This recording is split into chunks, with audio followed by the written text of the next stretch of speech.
And good afternoon. We are live back with another rendition of the B&H Virtual Event Space. We have a special treat for you today. Those longtime B&H Event Spacers should recognize the face, the hat, the man behind the hat, co-founder of National Parks at Night. Gabriel Biderman is here with us, and we're going to be journeying off into the night. So we're taking a little early trip into the nighttime with Gabe today, and it's going to be a creative journey. So Gabe is going to help open up your creative expanses in your photography that are those after hours shots that everybody thinks nighttime. They just think one thing, Milky Way. Gabe is going to show us more than that. I do want to thank Tether Tools, who is our sponsor for this afternoon's webinar. So without further ado, Gabe, welcome back. Thank you so much, Derek. It's been a while. I think the first time I was at the event space was 2008 with a lecture called The Fine Art of the Long Exposure. And really, I have to thank the event space. You guys really kickstarted my educational career, just testing out, honing my ideas, and obviously, setting up like twice a year, 4 times a year talks really pushed me. Every talk that I've given at B&H Event Space is different. It might be called the same, but I'm always adding in new stuff. I can't stand still with it. And this is a brand new lecture that I'm very excited to share in our new online format and talking to so many people, so many friends from the past, and hopefully some new people as well. So very excited to be back and take you on this journey into the night. Awesome. So without further ado, let me share the screen and we will press play. So I'm a self-taught photographer. I studied theater, and then I really loved creating videos in college. But my major was theater, but hanging out with a lot of actors, that was a lot of subjects to take pictures of and stuff like that. But it wasn't until after I graduated and took a 3-week road trip to San Francisco to start the next phase of my life that my folks got me just a simple point and shoot camera, and I fell in love with taking the still image. I think I took 80 rolls of film during that trip. And once I got there, then I also got a Pinhole camera, and then I got in the Bay Area, there was a great nocturnal educational scene, and that led to sort of that downward, or upward, I should say, that upward spiral into night photography. And really, I've been focused on teaching night photography for 15, 20 years now. And again, thanks to the event space for really helping jumpstart that. It's been wonderful. So, right, and to be honest with you, we're changing the seasons now, right? So we're moving out of Milky Way season, and we're moving into kind of my favorite season, which is sort of the fall, winter, and longer nights that we can be creative. If you're living in the Northern Hemisphere, the Milky Way core will be below the horizon in the next two to 3 weeks, and you won't be able to see it, but there's plenty of creative things that you can do at the night. And I wanted to share kind of some of the projects, the stories, and the images that helped guide me, especially at the beginning, and then obviously we'll bring you up to what we're working on now, but what helped guide me through the night. Here is our information for those of you who want to follow National Parks at Night. This is something that we started in 2015, and basically we are the source for night photography education, both online, in-person events, a weekly blog. We're doing twice a week, weekly online events, either on Instagram or YouTube. Here's the channels you can follow us on. And again, my personal one is Ruinism.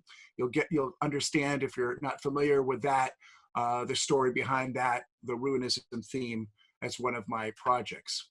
And again, big shout out to Tether Tools. I have to thank Jessica from Tether Tools. She reached out to me and said, Gabe, let's get you back at the event space. It's been a while. So thank you, Jessica, for saying, let's do something creative. Obviously, during these pandemic times, we're maybe not shooting as much, or shooting more indoors, or just being more introspective. So it was a really good time for me to look at a lot of my body of work, revisit it, reinterpret it, and now I'm ready to share it with you. For night photography, battery power specifically, has always been the challenge. I remember in the film days, one of my favorite cameras was the Mamiya 7. And that had this little, what I think, a CR2 little battery in it. And I would basically, I need to bring 3 or 4 batteries, and they're hard to get. You can only really get them at a photo specialist store, because they would last that little battery would last 1 or 2 nights of shooting with the Mamiya 7. So I really gravitated in my film days to shooting cameras that didn't use batteries, like the Mamiya C220, which is this tank of a medium format camera, or like something like the Nikon F3, which uses a battery, but only for its metering. And so that, you know, I don't want to be in the middle of a shoot and then all of a sudden my shutter can't open up. And it really is a Herculean effort to keep those shutters open, so the batteries get drained. And it's funny, the case relay came out pretty much the same time National Parks really got started in 2016. And it was a great solution, and still is an amazing solution for us, especially if we're going to be shooting. You know, when I like to shoot at night, it's not 1 or 2 hours. I like to commit to 3 to 6 hours for a shoot. And if we're doing time lapses or star trails, which again, now is sort of the star trail season, if we want to say, and that battery power, especially with mirrorless cameras, but also with DSLRs, that'll help. That will not slow us down, and we won't have to hot swap batteries or anything like this. And this is a shot of me at Crater Lake with the case relay set up. And I wanted to just do a quick breakdown. It's 3 components that make up that case relay. And you can kind of see them. Well, actually, a bonus 4th really makes it all go around. But you get this sort of dummy battery, which is really a smart battery, but it doesn't have any power to it. It's got a cord that you can then connect it to the heart of the system, which is the case relay system. And that's got juice in it itself. You're probably going to get about 45 minutes to an hour of shooting just on a fully powered case relay.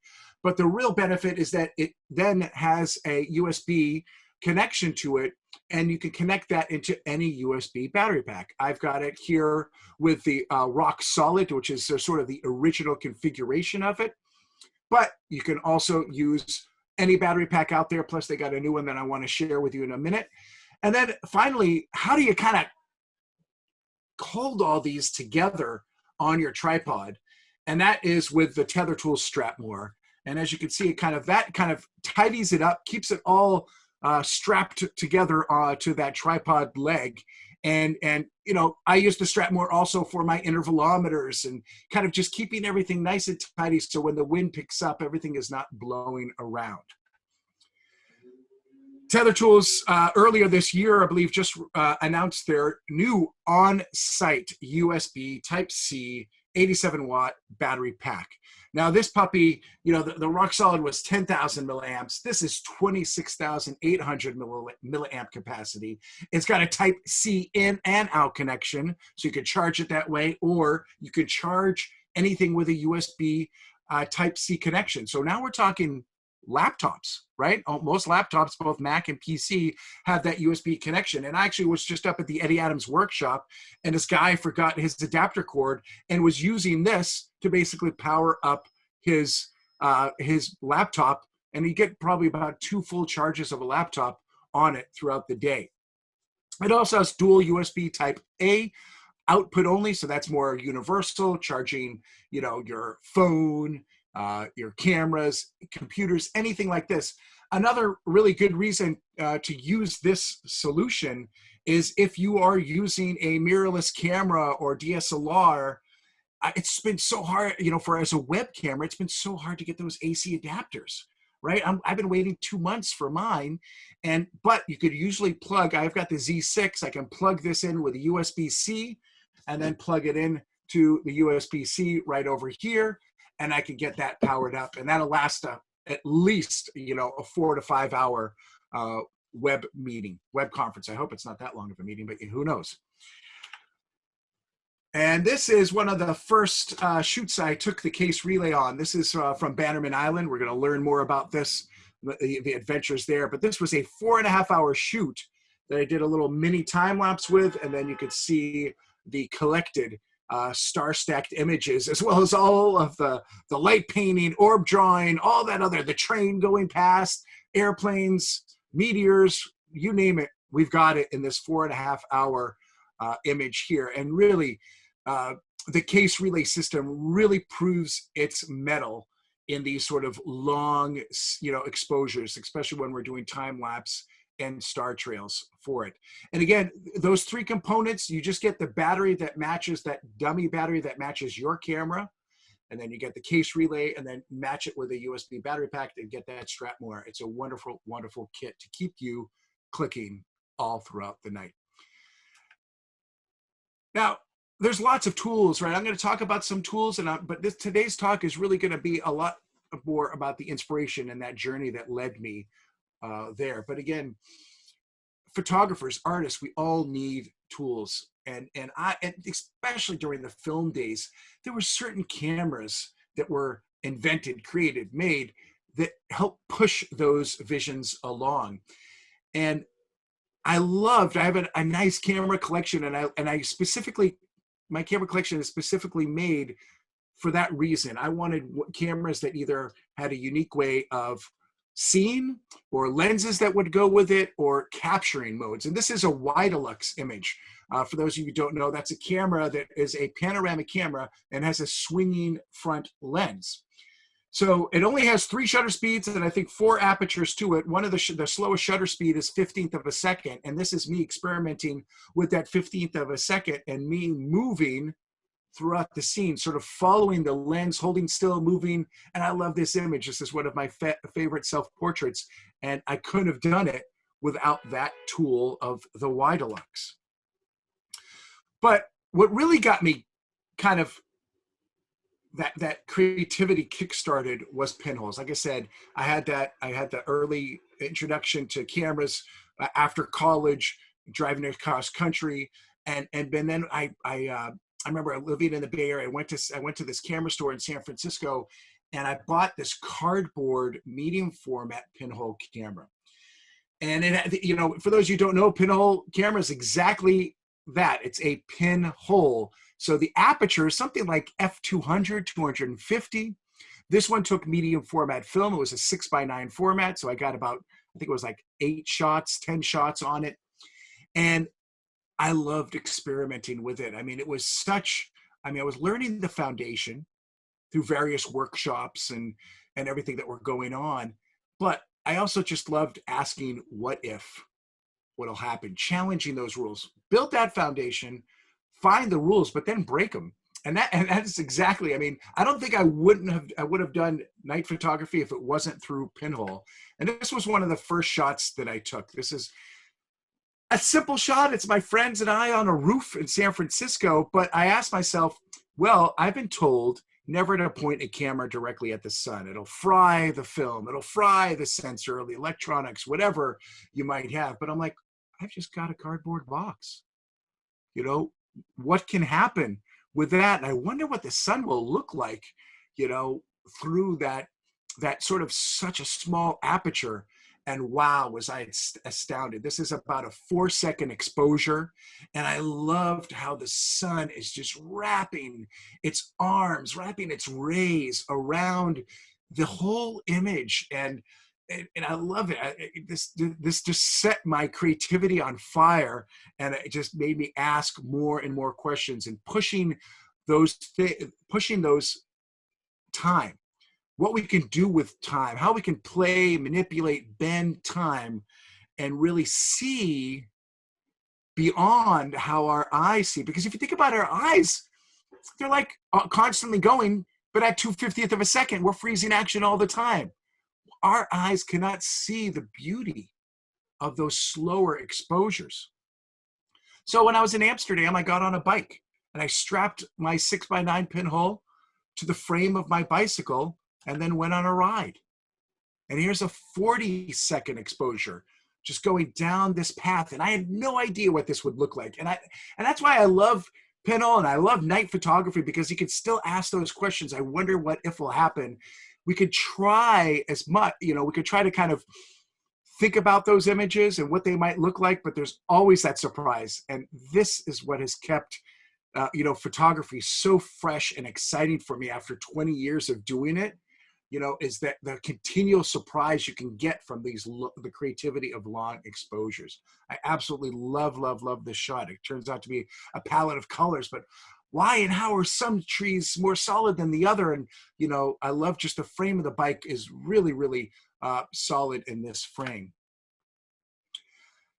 I would then create my own pinhole cameras. I take the empty film canisters, the black ones, right? Punch a hole in it, put a pinhole in there, snip pieces of 35 millimeter film in there, and then roll around with 20 of these canisters and explore New York. This was something I did when I first moved to New York in 2001, and it was a wonderful series. And I love, there's pinhole caps that you can get for DSLRs, but to me, they don't get the essence of a pinhole. And when you put something in a rounded surface, you get the bend and you get to see the rebate and all these other things that just kind of, again, push those how we're seeing it beyond. Whereas when you use the lens cap ones, it just looks soft, looks sharp soft. And I don't get that sort of the misfits effect of the pinhole camera. So if you're going to get a pinhole camera, if you want to, get one, and actually B&H sells them. You can get like 4x5 versions of them or smaller, but get the boxes themselves. Those lend themselves to more of the pinhole effect than others. This is also one, a lot of the pinholes I have what's called a zone plate. And so they have a turret, so you could choose between using a pinhole or a zone plate. And a zone plate looks like a bullseye target. So black and white concentric circles, and the light only comes through the white circles. So it has the aperture equivalent of like f/45. And what I would do that no one else was doing at the time, I don't know anyone else who really did follow me down this path, but I would kind of do the same exposure, do a multiple exposure, half pinhole or 1/3 pinhole, and blend in one image zone plate, which had this nice soft glow to it, and then blend in the pinhole, which was the sharper effect on it. And this example is a great example, just looking out this window in Tribeca, and that glow is really kind of, man, it makes these bars look like icicles and stuff like that. It was super, super surreal. Love this effect, shot on 4x5 Polaroid. So this pinhole path, I wanted more control. Obviously, pinholes are impossible to take at night. It's like, you could do zone plates at night, and I've done a few of those, but you're talking about, a couple hour exposure. If you're going to do a pinhole at night, it's probably all night. And it just really isn't productive. So I was getting some more serious cameras. And then I was thinking, well, night photography. So my friends were getting into that. And I was like, well, that's obviously we're taking away the light. We're just easily getting into these longer exposures. Now I can actually control my shutter speeds and apertures and the film. I want to choose a little bit more and take a little bit more control of it. But for those of you who've shot film in the night days, you really had to shoot around the full moon, sort of that the 3-4 days before and after the full moon. Maybe you can get a 3/4 half moonlight as well, but really the reciprocity factor of film made it impossible to get star point photography. There's very little film astro work back in the day. Now people are starting to use trackers and get some work with film, but it's really, really difficult to get. And so what I started doing was getting together with friends and going out and basically dedicating myself to shooting every full moon. One of the first shoots I did, again, was hearkening to my overall theme of ruinism, the beauty of decay. And one of my favorite locations in the world is the Sutro Baths in San Francisco. It's a modern ruin. It's an old bathhouse, mansion mall that was built at the turn of the century and was burnt down in the 30s through the 50s, and now is sort of this just surreal place that you could wander around. And so that's the Pacific Ocean. The pools would take the Pacific Ocean, heat up the water, but then you'd have these sort of very reflective ponds within. And love this shoot. This is another angle of it. It's, the Pacific coast, that rugged end of the world coastline is just amazing to just shoot. The water crashing against the rocks. And these were a full moon with an ISO 100 speed film, Fujifilm Acros film, which thank God is finally back. The version 2 of Acros just came out earlier this year. And that film has the least amount of reciprocity. So on a full moon, I could shoot at aperture of f8 for 8 minutes with that with that Acros 100 speed film and get beautiful, beautiful results. Finding ruinism in New York. I moved to New York in 2001 and was immediately drawn to Corona Park. Love that area. And I'll tell you, there's a lot of raccoons there at night, but they are friendly for the most part.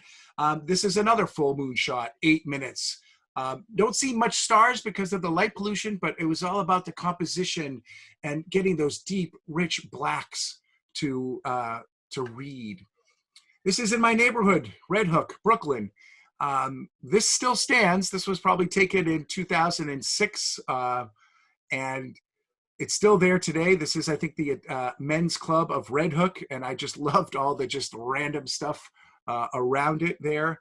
And I love that water kind of dripping through the scene. But doing urban shooting as well is quite easy to do. A little bit shorter exposures. We're probably looking at 2 or 4 minutes in these better lit scenarios. And then Biderman. So this was on the first visit to Biderman. I brought my D700 at the time, but this is also that Mamiya 7. And this is an 1.5-hour exposure getting those star trails. Now, Biderman Island, or it's actually Polypel Island, but that has the Biderman Castle or Armory on it, is about 2 hours north of Manhattan. But in the middle of the Hudson River, the Biderman Trust offers tours in the daytime. And then usually only access there at night is to do one of our overnight workshops there that we usually offer once a year. So stay tuned for that information. But loved it. I've been exploring this. I've probably been there for 10, 12 times. And I've shot it with film. So that was the Armory. This is the residence or the small mansion. And again, even with the light pollution of Newburgh nearby, you could still get really long star trails and work under the moonlight and get really wonderful film shots. Then, of course, for the last 8 years, I've been pretty heavy, about 98% digital. I mean, I still shoot film. I do a lot more infrared during the day. Every once in a while, I dust off the Mamiya 7 and I'll bring that out at night. But right now, I'm so happy with my digital workflow and the cameras and the lenses and everything that I could just be more productive in the field. So when I do a night shoot, I'm usually going to 2 rigs, 2 digital rigs, different lenses, maybe do a time-lapse star trail on one and doing shorter exposures with the other. And that way I'm coming home with a lot more shots.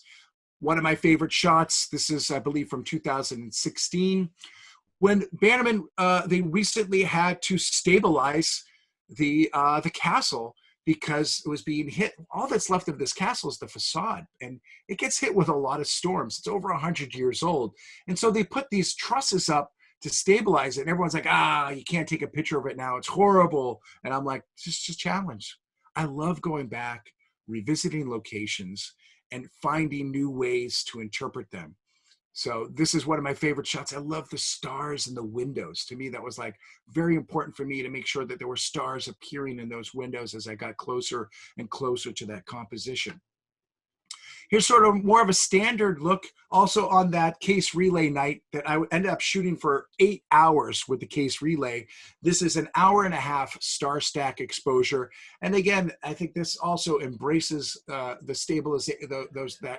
stabilizing beams on it just as well, and kind of plays with the lines, black and white, kind of ties it all together, and getting that, again, 1.5-hour star trail with this. When we go on these overnight adventures, we tell people to bring a tent and a sleeping bag, but to be honest, we don't sleep. We stay up all night to be at such a special place. And it's a small island. You could walk from one side to the other in like 12 minutes. But there's so many different compositions, so many things to explore. Different moons will reveal different things, the clouds, etc. So I love this of sort of the front gate. And then other artists have interpreted as well. This is an artist who did a celestial interpretation and used these rods and had beams on it. And as you could see this castle as you take either Metro North or the Amtrak, right? And it's before Poughkeepsie stop. And this was really cool because this would light up at night and was really made for the viewers, the train viewers, to see this sort of the stars hanging over Bannerman, I chose to, for the rare occasions, to go inside the armory and kind of shoot up with it to get that interpretation of this 15-minute shot. And then, to be honest, my favorite view from Bannerman does not include either one of the structures. It's looking south. Those bright lights are West Point, and of course the white glow that you see in the distance, that's New York City. But I'm actually was quite surprised with how the light pollution is pretty well retained there. And this is a full moon light. The moon, you could kind of tell, is right above us, just right up at the center, out of frame. Because look down at the garden. I love that garden. And this revealed so much detail in the garden. And I love this shot. I've shot it many nights. I included the moon because I love that moon reflection on the water. So included the moon, nixed the garden, and got this shot on sort of a cloudy night. This is probably more of a 2-minute exposure, 2 to 4 minute exposure, but love that moon glow. And then this is an early morning as twilight kind of battles the night. And this, again, we hadn't slept. We're now down at the beach facing south on the beach level, and it's low tide. So all these sort of the things in the water that were part of the Bannerman area are sort of revealing itself, the beautiful blue color and the last few stars saying goodbye. And that early morning fog was just, a wonderful, wonderful thing to photograph and experience. So that's Bannerman, and that's mainly been in the really from 2006 to 2018 are the years that I've shot that. Right after, and this was shot, I did a series called 7 Days of Night in 2009. And this was, I wanted to take a workshop by a couple of friends of mine, Troy and Joe, who were leading workshops at a junkyard, at an amazing junkyard in California, near the Trona Pinnacles, 395 Eastern Sierra kind of area. And I really wanted to, they were light painting experts, and I really wanted to take my light painting to the next level. And also just, it's so good, even as an educator, it's important for us to keep educating ourselves, right? And whether that is by going to museums, reading books, but it's also important for us to take workshops, as well. And this was a great workshop. I made sure to work with both of the instructors and try to gain as much insight as I could. And then I invited my dad and a friend on it as well, because then we went on a road trip, and I said, hey, let's challenge ourselves. This workshop starts on the full moon, but then on the third and fourth night, the moon will be rising later and later.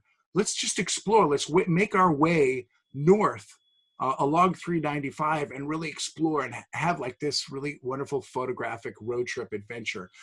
And I ended up dubbing it 7 Days of Night. I recently revisited it because this just really was such an important series for me and got me out of the shooting every full moon phase of my life and led me to the next sort of step. But it was also, I really felt attuned to the night, to the moon. I felt like I was feeling the earth rotate on this. And I revisited it, but some of the images in their color format, I don't know, they didn't seem dated, but they just didn't seem as good as they could be. And again, they were also developed in Lightroom 3, so it's always good to revisit things. Now with Lightroom CC, there's way more we can do with the images. And I really discovered that by converting them into black and white, it gave a more of a timeless feel to it and really played to the strength of the lines that I had and the composition. It played to the strength of those things. And it kind of took away the color that was sort of, for me at least, taking me out of the scene. And I really wanted you to kind of focus on the lines, the structures, and the composition. So tell me what you think. For those of you who've seen this before, you've probably never seen these versions. So our first night, we got to the workshop location early, and we went to the Trona Pinnacles. And again, this is a full moon night. And the challenge of shooting on a full moon is that it kind of is too much light, right? So we often have to maybe underexpose it a little bit to get it to look like the night, or we overexpose it and then underdevelop it.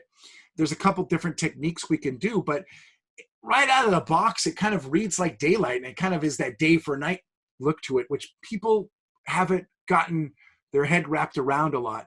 But I will say black and white definitely helps. And then a kind of a harder, more contrasty development, I think really pulls it out and makes it seem more night-like. And Trona Pinnacles are these amazing, you know, stone sort of monuments from a long since drained river that are just a wonderful, wonderful, surreal location to visit. In fact, we're going there next week. And if anyone is on the fly, I think we just had one spot open for our Trona Pinnacles workshop.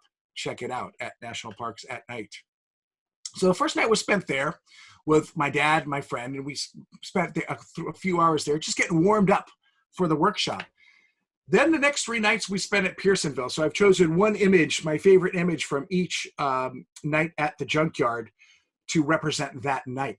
And of course, you know, the welcome sign really to Pearsonville is the this water tower, the hub that announces it, the hubcap capital of the world. And in its heyday, there was 2,000 to 5,000 classic old cars here for you to photograph. Unfortunately, it's probably down to, I think, less than 100, less than 200 cars there. He sort of sold off all the cars. They no longer do the workshop here. But I was able, and I think Klaus, if you're here, I know you were able to go and photograph at this location many times, because it was, especially if you're into cars, it was an amazing, amazing location to photograph. It also happened in during the autumn equinox, and so on our second day, I believe it was, the moon and the sun were up at the same time and created this really surreal light. So I, you know, used, I think at the time, photography at Faramis, they're really kind of lined up where the moon would come up. And I wanted to align it through this sort of gutted out car. But then the light, you know, so that's the moon. But then the sunlight was kind of lighting up that front in that low angle and creating some really cool shadows. So I really loved this shot. And it only lasted for a few minutes, but I loved incorporating the moon into this shot. And then finally, I wanted to play to my, you know, if you know my work, I like to get close to my subject. I like to create strong lines. And for me, these 2 Edsel cars, which I never even heard about, but these are sort of rare classic cars. These were amazing to work with. And I spent at least an hour and a half here. And I opened the door and kind of made this configuration right here and used a little bit of light painting, but more moonlight, and then getting about a 15-minute exposure on this one. So this was the last night of the workshop. And then the next night was probably the most epic night. They were all amazing nights, but the next night was pretty epic, as we had on the way to our next destination, we were going to pass an abandoned water park, and it had pretty easy access to it at the time. And we spent a solid 2 to 3 hours there. And this one, I'm going to share a few different images from this scene. This was one of the first ones I took.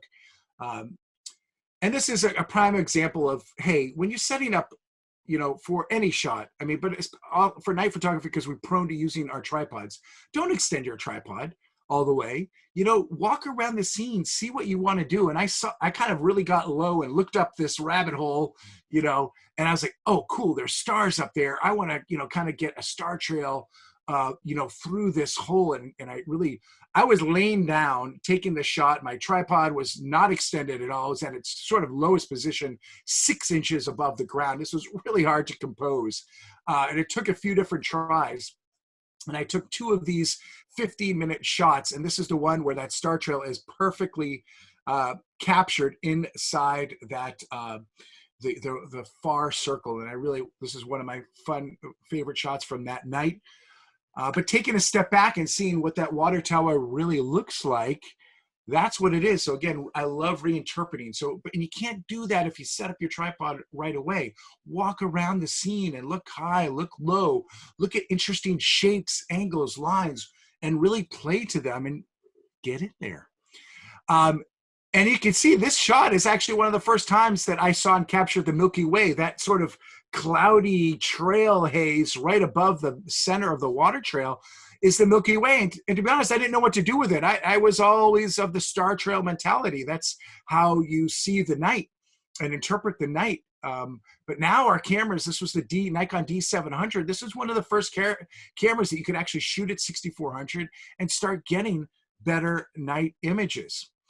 But before I realized what to do with the Milky Way, the moon came up and then the Milky Way went goodbye. But I was really drawn to what I call these Shinto towers at the water park, but really these are just the columns that would hold the water park, which all the metal from the tubes had long since been stolen. But what was left were these concrete, to me, Shinto structures. So I spent a few hours under the moonlight really trying to summon my inner Japan and feel like I was there in this surreal landscape. Now, the next night was also very special, and we had no game plan. This was night 6, and we knew we were driving up 395, but we had a destination to our hotel, but we couldn't find a specific spot to stop in. But the night, gods were smiling on us. And I think my dad was driving, I was in the passenger seat, and we're driving through Independence, California, population 300 maybe. And so no light pollution in that town. And I could see, all of a sudden I went right up to the window and I was like, oh my goodness, there it is, the Milky Way. I could see it from inside the car. It was so dark outside. So we basically followed the Milky Way down this end of the road as far as we could, got out and got my first Milky Way shot along the Eastern Sierra Mountains. And this is the first time, actually, I toyed with, processing this in black and white, because typically Milky Way images are often in color. This has a bunch of green air glow in it, but I don't know. I committed sort of to black and white in the series. It would kind of stand out if it was color. And to be honest with you, I really like it. A lot of the colors that you see with the naked eye on the Milky Way are actually, monochromatic. So I'm really actually playing to, the strength of that galactic core, which we see just rising above that Milky Way, and you really see it in all its glory. And so, keeping yourself open, for it, and really looking and then following, seizing the night. This was the prime example of seizing the night, and just the Milky Way came up for us. We went after it, and we probably spent a good hour capturing it along this ridge, and we were all so excited to see it. Because as a kid, I don't remember seeing the Milky Way so much. I don't know. It just either did ingrain itself. Maybe I was by the campfire too much and couldn't see it. But to me, I'll always remember this experience. And then the last night, the 7th night, we went to probably a place where every night photographer should go, and that is to Mono Lake. This surreal moonscape of a location is just an amazing place to play with long exposures and at night. And again, this was an image that I was very happy with in color, but then when I reinterpreted it in black and white, I could really see the rocks a little bit better. That reflection kind of pulled out, and the shapes and the clouds really just kind of emphasized itself even a little bit more. So that's my 7 days of night series that, again, opened my eyes to the other phases of the moon, what we can do. And now with the technology, being able to, oftentimes with moonlit starpoint photography, I was operating with the sweet spot, that ISO 100 to 400 and longer exposures. But now I was like, okay, what can I do at 3200? What can I do at 6400? And that opened up a whole new door of creativity for me. Now, the tribute in light. And I know I've seen Marco is here in the room too, and Klaus, a couple of people here in the room have been able to share this experience with me as well. And I love the tribute of light. I love this artistic interpretation that basically pays homage to such a tragic event, but also gives us hope, right? And I love that it happens every year. There was a question if it would happen this year or not, and next year's is the 20th anniversary. It's sure to happen. It costs millions of dollars to make it happen every year, and it's a beautiful thing. I've pretty much interpreted it.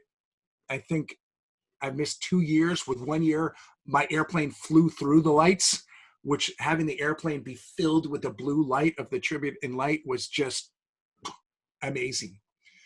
One of the first shots I took was from the Brooklyn Bridge. And this is, for those of you who know my work, obviously this is one of the classics. It was the cover to my book, Night Photography from Snapshots to Great Shots.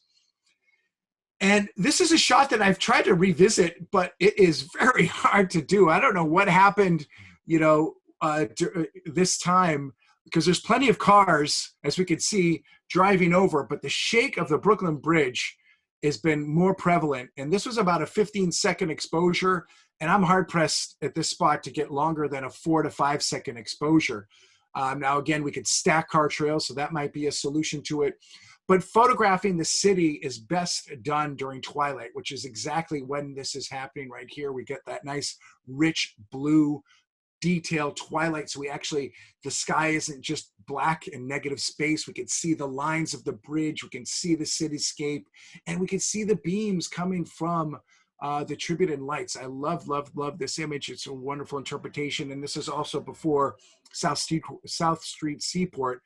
Now those lights are just so hard to deal with. They're so bright with the LEDs now, where this one, everything perfectly matches in this image. It's just a well-balanced, and I didn't need to do much, to process it. And that's the way I mean, there's certain things that we need to do some heavy lifting in post, but if I can shoot it at the perfect time, balance everything, I mean, that's just going to make my life and, yours easier when doing it. So, try to shoot those cities during twilight. This is next couple images are what I shot this year. I was actually doing an Instagram live session, a live shoot down, and this was like September 6th or something like this. And they were testing the lights. So all of a sudden I'm doing this talk, and all of a sudden lights come on. I'm like, oh, all right, guys, we're shooting this now. And I actually had this location all to myself, which on, September 11th of this year, this place was mobbed. There was no 6 feet separation. It was basically tripods crossing tripods. And I was like, I'm not hanging out here. But on September 6th, there are a few nights, I will say, that they test the lights, and you'll get an hour time to take advantage of it. And I had this place all to myself, which was a joy. And again, finding different vantage points, finding different ways to reinterpret the city. Oftentimes, we're shooting the Brooklyn Bridge and the city skyline from sea level, right? We're down at the beaches or down at the foot of the bridge, but here I am on top of the Manhattan, well, not on top of, but, on the pedestrian walkway of Manhattan Bridge, and getting a little bit more, a more perspective, a normal perspective, I'd say. And then the Brooklyn Bridge is as big as most of the buildings, and, we're not giving weight to one or the other. You could see the reflection of the bridge on the water and the different currents going different ways. So I really like this. This is one of my favorite ones. Now, this was during it was after twilight. We could kind of see how, and the moon, there was no moonlight as well. So the sky is a little darker than I would ideally like, but I wanted to shoot this night. So here we have it. But finding, again, different places. If you have a friend who's got a rooftop in New York, shoot from that rooftop. And I love that, looking down that, I think this is like 6th or 7th Avenue, but looking down the artery, that warm artery, the pulse of New York that goes all the way down.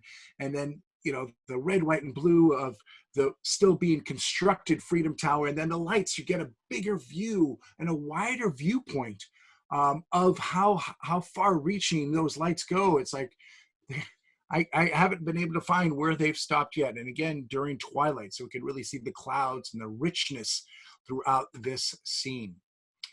But then I've been fortunate enough to be able to shoot inside. In fact, one of the students that took our Biderman workshop works the lighting scene, that works the lights on Tribute of Lights. And we've kept in touch. We hit it off, a lot of things in common and everything. And so I've been fortunate enough to get inside the Tribute of Lights several times, and how to interpret that. So this is kind of what it looks like from one perspective, holding still, you know, camera on the tripod, you know, 4 or 5 second exposure.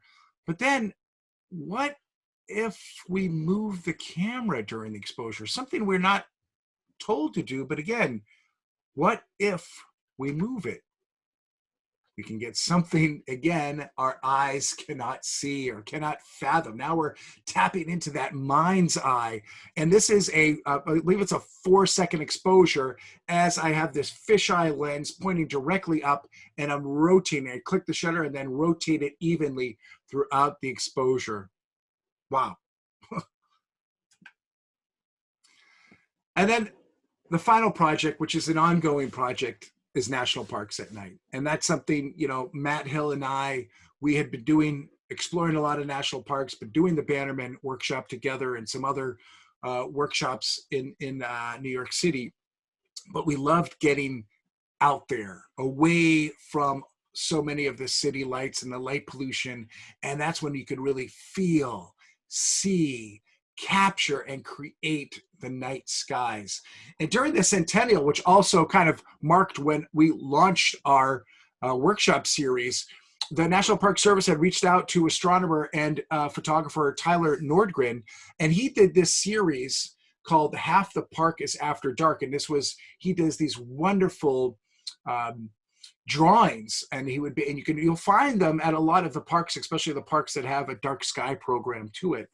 And we just latched onto that idea, and it's so true. I mean, I think what 2019 we were part of the Grand Canyon National the Star Party there. I had visited in 2018 as well, and went on my scouting mission. And during the workshop, you have to fight your way to the edge, you know, at some of the popular locations. There's 10,000 people that come there every day.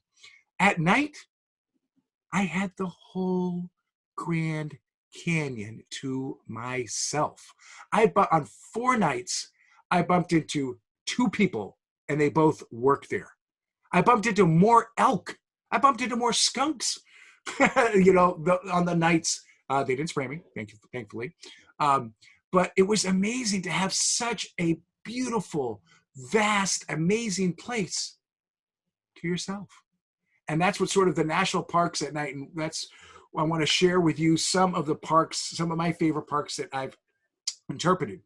Now, first up is Joshua Tree. And I will say that Joshua Tree is probably the most popular park for night photography, and might be one of the places that you will not be able to find yourself all alone at, especially if you go to the popular places like this, Arch Rock. Joshua Tree, very close to Los Angeles.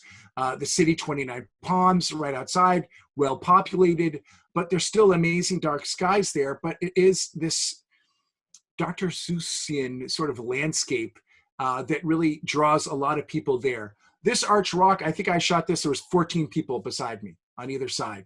And we were communicating, we were talking together, we would do light painting together, and everyone get their turn, but you have to communicate. And that's really important when we are meeting people, is to communicate with them. No one owns that land, we all do, right? This is the national park system. So if someone's, you know, committing to doing something for an hour, you know, maybe keep your light painting to a minimum, or, you know, to be honest, it can be erased in post.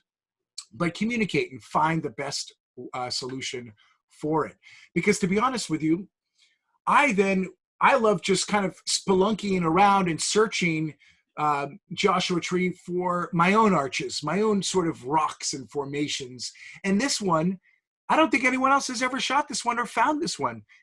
This arch only comes up to my hip, first off. So again, shot low, and using photo pills to say, oh my goodness, the Milky Way core is going to go right through the eye of that arch. And so I committed to this, used a flashlight to light paint it.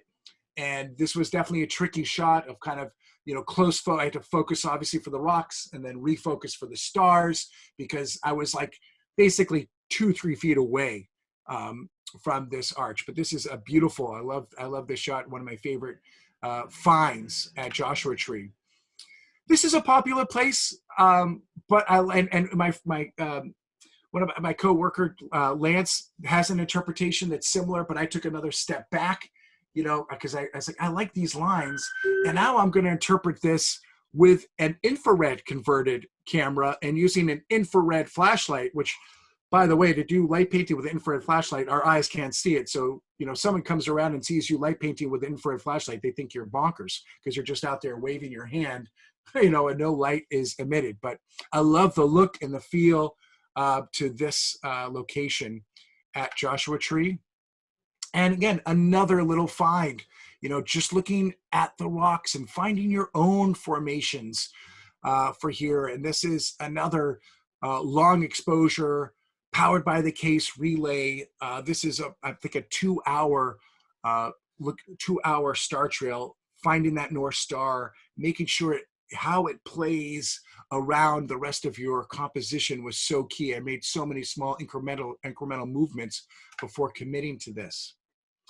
Dry Tortugas National Park. This is Fort Jefferson, which you go all the way down to Florida, Key West, then take a 2.5-3 hour boat ride out, very remote, the southernmost continental national park. But I love it. I love playing structures against the night sky. And I really like this shot. I actually shot it for longer. This is about a 45-minute star trail, but then the clouds kind of came into the scene and the clouds made the stars disappear. So this is all I could come up with. Still very happy about it. But when I revisited it with the workshop, I really wanted to get another version of it. And so I came up with this, which is a 4-hour star trail exposure. Remember that shot I showed you at the beginning with the Biderman and all the light painting and light writing, walking, going in front of it? That was exactly in this. Because again, I set up my tripod and then left it. And plenty of people went in front of this, walked with their red lights, did orbs from the top over there. This took 4 hours to take, and it probably spent a good 3 to 4 hours post-processing, removing all of the extraneous light here. But it was worth it. The clouds kind of were able to let me have that longer exposure throughout, and I'm very, very happy with this final result. Getting inside Fort Jefferson, using a flashlight to light paint and shine it back at the camera. I think this might be the highest national park, or one of the highest ones, Haleakala and Maui, above the clouds. If you look at that lower right corner, that's the light pollution from Maui that's underneath the clouds. But looking at the observatory, and yeah, wonderful Milky Way view from the top of Haleakala.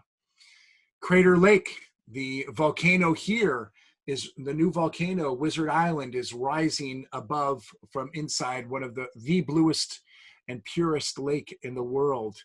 You can sense I've got maybe a volcano theme going, because this one from Lassen National Park in California, northeastern California, is the Cinder Cone volcano. Lassen is amazing, undervisited, but showcases all 4 types of volcanoes there.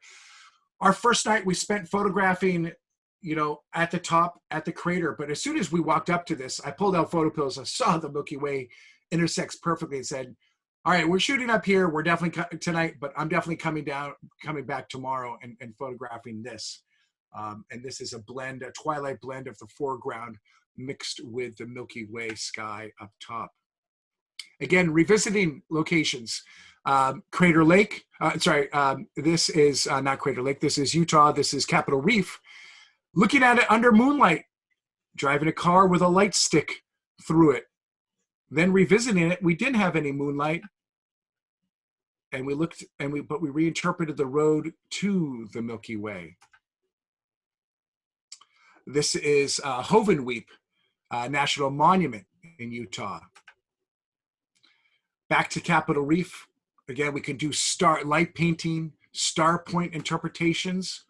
And then knowing where the North Star is, we can do epically long star trails as well. Grand Canyon is known for the canyon, but there are amazing Anasazi ruins there, and using the Luxley LED light to add a little light painting to this exposure and the movement in the Milky Way hidden behind the clouds. A little bit closer to home, Fire Island Lighthouse, which we did a 2-night workshop here a couple of years ago. The first night, the weather was, the forecast was overcast, rainy, cloudy. Everyone was bummed out, wanted to switch to the second night and said, hold tight. Lighthouses were made for bad weather. And it was because of the clouds that now the beams could be more reflective, more visible, and go on even further than on a clear night. And then there's magical things that you see. This is from our Outer Banks workshop, Ocracoke Island. We were shooting the Milky Way at Ocracoke Beach, and we were told that Falcon 9 launch was going to be happening in Cape Canaveral, and people were coming to kind of see it at the beach. I'm like, are you seriously? We're going to be able to see it? That's like 3 states away. But lo and behold, it came, and this is shot with a 28 millimeter lens, cropped in obviously a little bit. But I was able, the rocket passed along our sight lines for a solid minute and a half. I was able to get 3 shots off. This is my favorite one, a 10-second exposure. What does a rocket look like with a 10-second exposure in the sky? Not a national park, but a very special place, Borrego Springs, California. This is a dark sky community that has these amazing, surreal sculptures that just are wonderful to interpret. They call it a sky museum, but it's really a night sky museum. And finally, explore where you live. I am a city boy. I like to get out to those natural parks, but I'm often in the city and visiting my home, San Francisco, Twin Peaks, a natural location that most people look towards downtown to the Golden Gate Bridge. Not that many people climb up the peak and see the traffic coming in and out during this 6-minute exposure with the use of ND filters to get that 15-minute exposure. Under the Manhattan Bridge, on a moon night, but playing with clouds and movement. This is in Sloss Furnaces, Birmingham, Alabama. I love, again, playing to the ruins, and this is a National Historic Site. Love this location. I could keep reinterpreting the lines and these shapes forever. Closer to home, this is the Gowanus Canal and the cement factory, but I love the movement of the clouds. They seem to be kind of jumping out of the mixer tanks and the reflection. And the supermoon, obviously this has gained popularity, is getting sort of the full moon rising against the cityscapes. And this was actually a B&H Event Space photo walk we led, I believe. This was in 2016 or 17. And it only lasted 2 minutes of visibility for the moon, but a lot of us got it. And I love this interpretation using a telephoto lens to really make that moon just as big as the Williamsburg Bridge. But I love, interpreting the moon sort of as a beacon of light. It doesn't always have to be the craterlicious moon. A rare daytime shot, but obviously long exposure using ND filters down at Coney Island, inspired by that famous Ouija shot. Sleepy Hollow Cemetery, I was able to play with a model. I love doing night portraits and adding movement. Night portraits, what separates night portraits than day portraits is, hey, again, we can have time to play with. Pop a flash, then ask the model to walk towards you during this 15-second exposure. And then this was, again, we talked about tools and everything. This is our last shot. This was taken with a 360-degree camera. This is in Acadia National Park, The Tiny Planet, inspired by a book, The Little Prince, and, creating that, interpretation of that night photographer, the Milky Way, enwrapping their planet. So I don't know, I'm curious to where the journey will continue. I'm excited, of course, the tools, the technology keep getting better. Access to the parks is getting better, or access to your own location, just playing with time can open up so many doors. I'm looking forward to, experimenting and playing with more. And I hope that I have inspired you to do the same. Gabe, thank you so much. We do have time for a couple questions. We'll kick it off here. Rich was asking if you can show us your pinhole camera. Do you have a pinhole camera handy, or one that you know? You know what? I don't, but I use B&H Cameras. I think if you look at 4x5, they have a basic 4x5 camera. But if I were to say my all-time favorite pinhole camera is by a company called Zero Image, and they're out of Hong Kong, but they build beautifully crafted pinhole, like mahogany and brass cameras. And I have a 6x12 one for panorama, and then the 4x5 version of it as well. Yeah, I should have surrounded myself with some pinhole cameras. I'm sorry. But make your own. Make your own. It's simple to do. As a kid, it's something we did in science class in 3rd and 4th grade. We take a shoebox, and make it. So yeah, one of my friends, I'll have to pull up the information there. If anybody's interested and they want to reach out, she has a whole Instagram page dedicated to pinhole cameras that she makes and puts up all over. So it is pretty interesting, to see what people come up with pinhole cameras. Totally. Out of all the different things. Now, this is a New York City centric question. What is the closest location you can go to escape the light pollution for those that are in the metro area? I mean, obviously there's certain parts of Prospect Park and Central Park where you can kind of, if you're not playing to the night sky, you can get, into the ramble or into dark areas under the trees that can kind of keep it dark and keep yourself with long exposures. But really, realistically, I would maybe consider going to a beach and facing east, away from the lights. You might have some boats. But really, Bannerman, I mean, you saw Bannerman getting up to Harriman Park, which is probably about an hour and 15 minutes. That's a great park to kind of explore at night. And then, finding those green spaces either out to Long Island, which, again, looking to the beaches, going out to Montauk or something like, all the way to Montauk. But again, getting those beaches and facing either south, so you're not looking at, New England to the north, or finding some parks you can get away from some of those communities, and hopefully more and more people, the IDA, International Dark Sky Association, is, promoting dark skies, and people can do more with streetlights and stuff like that to damper it. But it's tough. Park-wise, the closest park to New York City, National Park, is Shenandoah.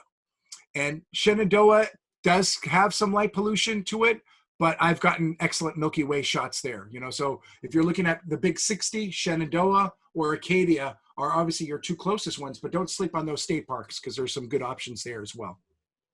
Now, do you guys have anything coming up through national parks at night? Are you guys back rolling again, or? So we are. We did have to postpone a lot of our workshops, but here's the thing: we are meeting 10, 14 people tops, and the beauty of night photography is you spread out anyways. So we're not doing as much classroom time. We're doing more exploration of these parks and locations during the day and during the night, and learning sort of in the field. We are, implementing mask policy, social distance, physical distancing, and other things, obviously whatever state, rules they are, we go with those, but then also put on our own on top of that. But like I said, we did have a spot open up. I think the two last workshops we have are the Trona Pinnacles and Alabama Hills, which epic locations for night photography. If you are out there or can make and most of our clients are driving too, so if you can make it, that one open up for next week. And then the end of November, we're doing Charleston, South Carolina. And so that's a little bit more of an urban night shoot, but we're also getting to some dark locations there that can open up some creativity. And I think one spot just opened up for that, but I will say our wait list is free. So a lot of our workshops have sold out for 2021. Sign up on the wait list, and we've exhausted the wait list sometimes, so you never know. There's no cost to it. Sign up if that is a location that you're interested in going. Awesome. Well, you guys heard him. Sign up. There's no obligation. It's free. You can't beat free. But Gabe, thanks once again for coming on and sharing your knowledge, your wisdom, your beautiful images with us. Marco, special shout out to Marco Catini, who is joining. Says Nice. a thank you there. But Right on. definitely check out National Parks at Night. Check out Gabe's work. And check out those workshops. There's no better time right now to get out there and explore, because the last place you want to see is the busy areas, the city areas. So get out there, get away from the people, and get in touch with nature and your creative side. Seize the night. Yes. Gabe, thank you again. Jessica, we see you back there. Thank you to Jessica and Tether Tools for joining us. And we will catch you all next time on another rendition of the B&H Virtual Event Space.